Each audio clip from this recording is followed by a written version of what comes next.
kai kiek metų Lietuvos politikai savivaldybėse, visi politikai, visų partijų, neišskiriant ne vienos,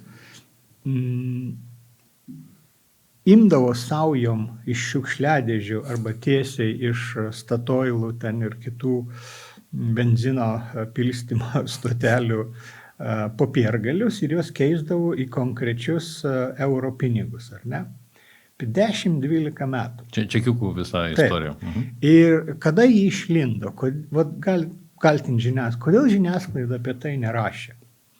Todėl, kad visi, kaip čia laikėsi to omerta, kaip ten tai yra mafijos principo, reiškia, man naudinga, mirsiu, bet neišduosiu, ar ne?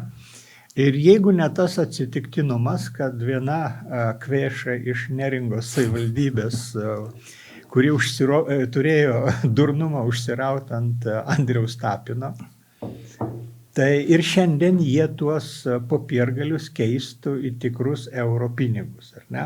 Čia dabar kaip juokauja, kad niekas kitas, o Andrius Tapinas kaltas dėl to, kad socdemai turi tokį premjerą, kokį turi.